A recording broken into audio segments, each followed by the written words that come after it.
We're talking to the world pea shooting champion very shortly ahead of this weekend's World Championships held right here in Cambridgeshire. Olympics? Sue Dougan in the afternoon at facebook.com if you are a member. And the reason for getting in touch, well, you might want to talk to our world pea shooting champion, who's coming up in a minute. I'm going to go green, actually, in a little while, with the current world pea shooting champion, who is Ian Ashmeade, who's alongside. Hello. Hello Sue. It is a big weekend, isn't it? Oh yes, a very big one. Yes, this one will not be put off by any rain. Okay, it doesn't matter. No. Regardless, if it tips it down, it will still go ahead. Exactly. All right. So a few days out, what are you doing? You're limbering up a little bit, you know? Yes, stepping down the training somewhat. Practicing hard. Okay. Yes. Every evening, my wife has been clearing up the kitchen. Peas everywhere. It's going to be a good conversation. Yes. Say no more. Ian, thank you for coming in today. I know it is a big problem. weekend ahead, and it's one of those weekends that a lot of people are travelling to Cambridgeshire for as well, so we'll talk about that. Ian Ashmeade is alongside. He's a published author as well. We'll talk about the book in a bit too. You wouldn't get this with Andy Murray. You wouldn't get Andy Murray handing his tennis racket over, would you? Because I imagine it's a fairly, delicate piece of kit. Andy Murray. Andy Murray. You heard of Andy Murray? Oh, yes. You wouldn't get. He lost in a final. You wouldn't get Rory McIlroy if I was interviewing him handing over his golf clubs, because they're delicate and precious things. But I'm honoured because the current world pea shooting champion, Ian Ashmeade, has handed me not one but two of his prize pea shooters. This is last year's, you say? That's the last 3 years. One. Okay, but you've upgraded this year, have you? Yes, slightly. Okay. I do like the camouflage detail on this. But this one, which is gold and silver, very nifty. It's got a sight on it as well, hasn't it? Custom made with a green laser. Yeah, so custom engineered. Oh, custom engineered, yes. For your skill level. Yes. Let's rewind and tell you that this weekend Cambridgeshire is set once again to play host to a World Championship. The green at the village of Witcham will once again see contestants do battle in the pea shooting World Championships. I'm joined in the studio by Ian Meade, who's held the title now for the last 2 years and hoping to make it 3 in a row. Yes, 1-2-P. What's the betting like at the moment? What are the odds behind you to do this? Oh, this is I'm a complete outsider. So if I was to lay down some money on you, what are the odds right now? I've no idea. I don't think betting's allowed with pea shooting. Isn't it? Okay. Well, we can talk anecdotally around that, can't we? Who are your nearest competitors? Who are going to push you hardest at the weekend? I think George Hollis's son, if he comes. Okay. Yes. Okay. I think that's if I meet him. I nearly met him last year, but my friend Jim Collins knocked him out in the quarterfinals. So I didn't actually meet him, but I'd love to meet him in one of the rounds and pee him off. Yeah, see what happens. Now listen, this isn't a sport that you just fall into, I imagine. How did you discover that you had the talent to be a champion pea shooter? I don't know really. I was always a very keen shotgun shooter, but pea shooting is more akin to rifle shooting than shooting because you're not shooting a moving target. You're actually shooting at a target that's stationary. So it's more like rifle shooting, but things like wind and possibly rain might come into it. Yeah, but as we said earlier on, the championships will continue, whether it's bright sunshine, which we kind of all hope for because we've had enough of the rain, or if there's a complete deluge.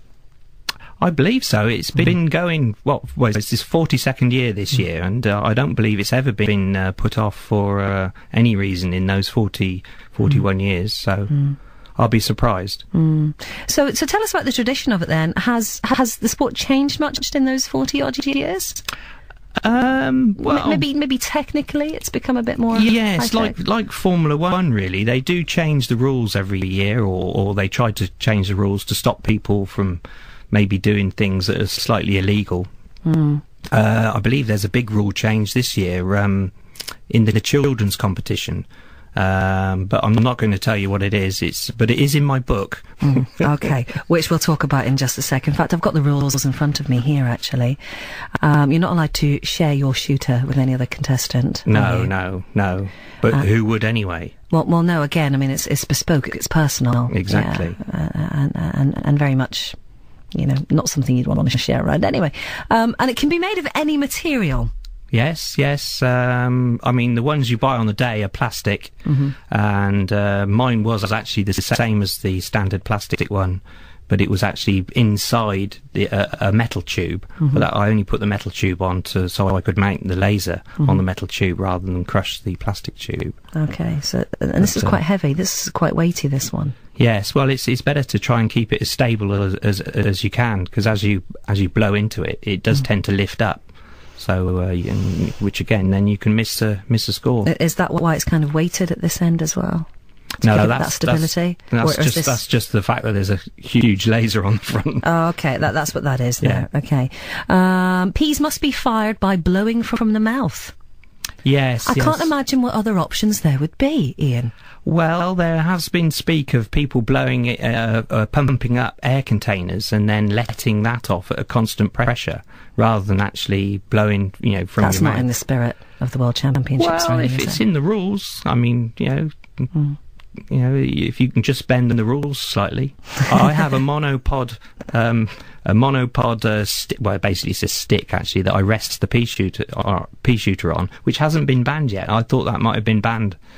But so there's a little bit of give and take there, isn't there? There's you can engineer your shooter to suit yourself. Yes, and a lot of people do. I mean, I think the last people who were in the quarterfinals last year, every one of them had some sort of laser or handheld device holding the pea shooter steady.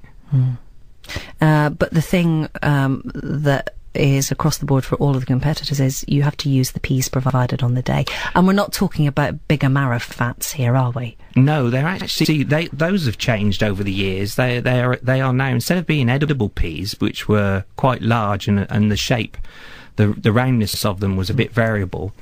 Now they use pigeon peas, which are maple seeds, which are smaller and darker. They're much easier to score on the putty targets as well. And then they're a more consistent roundness in shape. And I believe they're using slightly larger diameter pea shooters this year, so that they can actually shoot more of these peas, because they threw a lot of them away that were smaller. Okay. So it does change. And you got in each round you fire 5, don't you? Yes, apart from the final. The final's over to 10 peas, but you shoot 5 peas, and you shoot them alternatively. So you shoot one, then your opponent shoots one. So you have to keep getting off the oki, so to speak, and actually move away, which actually makes it quite difficult. How long have you been practicing the art and the sport? Well, it's over 3 years now, so almost to the Olympian standard. Yeah. I mean, who cares about the Olympics when there's something like this, which is on our own doorsteps? Well, we do it every year, unlike the Olympics. They do it every 4 years. What on earth they do in between, I don't know. Practicing, Ian. Practicing. Oh, right, okay. Practicing. You're going to demonstrate for us in a bit, so shall I give you your shoot? I'm a little bit nervous holding on to it anyway, so you're the one with the bubble wrap over there, so you hold on to that. Now, people can register from midday on Saturday, can't they? Yes, from midday on Saturday. It's there's a children's competition, a ladies' competition, and an open competition, and a team of 4. I think last year we even had a team from the Salvation Army. They did slightly cheat, because they did say they had God on their side, so it could have been a team of 5. I'm not sure. Doesn't say that in the rules. I'm looking at the rules. Exactly. There's nothing in the rules about having God on your side or otherwise.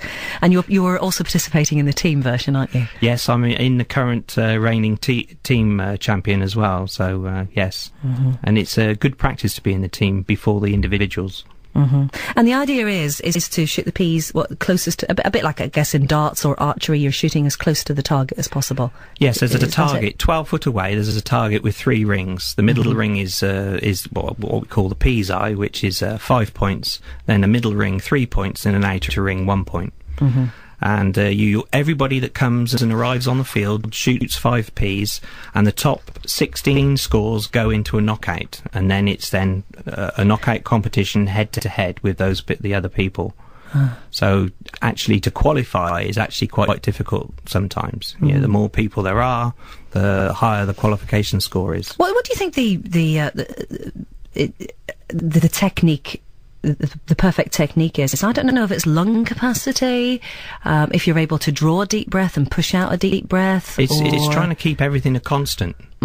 If you blow softly once and then hard the next, the P will actually vary in height. It actually drops about 8 inches over 12 foot, or depending on, if you're very, very good at what I call high pressure blowing, then it might only drop about 4 inches, but it does drop. So, Andy Harper was demonstrating just at the end of his programme there. He seemed to be of the opinion it's not necessarily about pushing out the breath, it's about what you're doing with your lips at the same time as well. Is there something in that? Not really, because your lips are around the pea shooter. It's your tongue is the actual thing that you build up the pressure and then remove your tongue from the hole, and the pea is in the pipe, and then you fire it off. Okay. How good is your aim? How good? I mean, you've been in practice for this, pretty much since you scooped the award last year. But say, I don't know how we're going to do this without upsetting the engineers. But if you were to stand over there and aim at something over there, would you reckon is that a good distance? Yeah. Well, the actual lasers on my pea shooter are set up for 12 foot. Mm-hmm. So if it's closer, then I would actually shoot a little bit above it, above where the laser is. I'm going to get you to demonstrate. I can shoot consistently within a pint beer mug. I can put 5 Ps in a beer mug consistently, which is about the same size as the target. Well, I'm just coming to the end of my coffee. So what about I drink the dregs of my coffee and we get you to shoot into that? That's what's that? What's the diameter of what? 15 centimetres, maybe 20 centimetres, maybe? I don't know. I could probably put one in there. Oh, okay, well, I'll sink this in a minute. I actually have a target that I use as my target, which is actually an old putty pot. An old putty pot. Well, maybe we'll get that set up for you. Maybe we'll get that set up on the table in the corner. In the meantime, maybe if Glenn can come in and do that. In the meantime, I want to talk to you about the book, because you've written about this as well. This is a wonderfully fantastic compendium of really what's happened. I'm just looking at the back cover. There's the previous model. The trophies, yeah. The previous model shooter. If you win, your name goes on the the Tyson Trophy. Mm-hmm. And that's the name of the teacher who started up the competition in the 1970s. And you also get to keep a cup. Mm-hmm. He's just setting up his... Yeah, I'm just setting up some... As we go. From how far afield do people come to take part in this? Is this something that is really just all about Cambridgeshire, or do you draw interest from other parts of the UK? Well, the Americans were one of the first ones to shoot using lasers. We've had people from London. Last year there was I actually met in the finals a man from London. Mm-hmm. We've had people from Ely,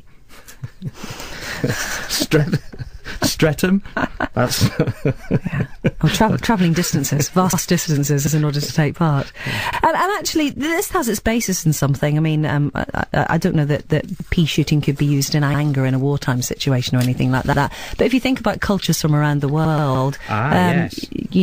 There are some cultures which do use blowpipes and darts. Yes, as how they hunt. In fact, the Japanese have been trying to put their sport of fukia, which is a 4-foot-long blowpipe. They've been trying to get that into the Olympics. Also, the Cherokees, who use a 12-foot-long blowpipe.